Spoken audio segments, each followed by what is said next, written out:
Paul Enigson, also known as Pablo, and over the last 12 years I've built over 600 craps practice tables, portable practice tables, and portable throwing stations.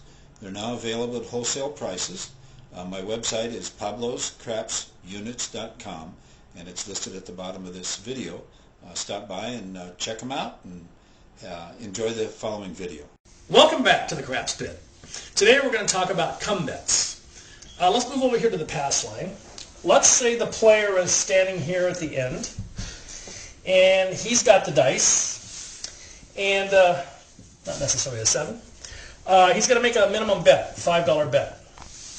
So when he throws the dice on a come out, if he throws a 7 or an 11, those are natural winners, automatic winners. On the other hand, if he throws any crap number, and if you remember, a crap number is ace deuce, aces, and boxcars. Those are natural losers. Now if he throws a crap number, he just loses his money and gets another turn to try again. So then he'd have to put another $5 chip on the pass line and start over. So now he throws the dice, and let's just say he threw and got an 8 for a point. And in this game, it's a $5 minimum bet game with 3 times, 4 times, 5 times on the odds. And if you recall, 5 times odds on a 6 or an 8 would be $25.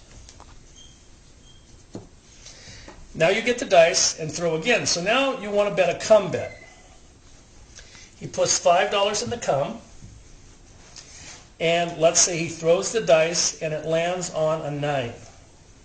So the dealer will pick up the chip and put it on the inside of the box lines in the position where the player is standing. In this case, he's on the end, and he'd be in this area.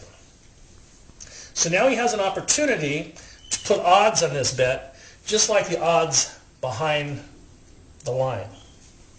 And how you do that, say if he wants to take max odds on the 9, which 3, 4, 5 times odds, 3 times, 4 times, you can put up to $20 on the 9. So if he wants to put $20 odds, he'll put it in the come, and he'll say odds on my 9, or if he says nothing, the dealer will probably just automatically pick that up and put it on his 9. Now the benefit of putting the odds here, it pays exactly the same as the odds behind the line. So when you repeat numbers, so if he threw the dice again and got the 9, it's going to pay 3 to 2. So that's going to pay $30 for his odds and $5 for his original bet. And all these bets come down now, and he places it back here, and the player picks it up and puts it in his rack. Now, let's back up one time. We've got our come bet, we've got our odds, and now we make another come bet. Okay, this is going to be a little different.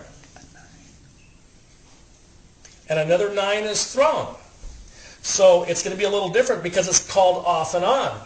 So the dealer's going to pay $30 for 20 plus this. It's going to be $35. He's not going to move the chips around because off and on, it just cuts to the chase and pays him the correct amount on this instead of paying this and moving this and putting another come bet. Okay? So you can keep doing as many come bets as you like, but it just travels to the number. If a 7 or 11 thrown in here, it's an automatic winner. If a crap number is thrown in here, it's just like the pass line, it's an automatic loser. So let's say the dice are thrown and it moves to the 10. Okay? So now he can make another come bet if he likes, and he can also put odds in the 10. Max odds would be 3. Triple odds, puts it on here. He's going to have to, if he hits a 10 now, he gets paid true odds here, which would be 30. If it's a 9 here, gets true odds on $20, which would be 30. Of course, if he gets his 8, that's what his pass line is, and that happens to pay 30 because that pays 6 to 5. See, the 10 and the 4 pay exactly the same. The 9 and the 5, those are sister numbers, they pay the same, the 5 pays the same as the 9, as the 6 and 8 would. So the sister numbers will always pay the same. You can make as many come bets as you like, and if you get a repetition of hitting a lot of come bets, then they're going to all be off and on. Now in this case here, say he throws the dice and goes to a 6, travels to the 6, and he wants to take full odds, he can do that. Now, if he doesn't make any more come bets, now as the numbers hit, say the 6 hits, pay 6 to 5 plus your 5. Since he doesn't have a come bet, the dealer pays him the whole thing, and now your 6 is empty. One other thing I would like to mention, on the 9 and the 5, say you didn't put full odds. Say you only wanted to put 1 unit of odds. Well, since the odds on the 5 and 9 pay 3 to 2, the correct amount of odds for 1 unit would be $6, because 6 pays 9 plus the 5. If you only had $5 on there, 3 to 2 would be $7.50, and they don't have 25-cent pieces, so you would get gypped out of 50 cents, which would be 10% of that bet. So you don't want to do that. You make sure you have an even amount of money on the 5 and 9. That's all you got to remember. And it's just a repetitions from there. All you do is you can quit making come bets at any time, or you can just keep on making come bets. But that's basically what the come bet's all about. One more thing I want to mention about the come bets is you just made your pass on the 8.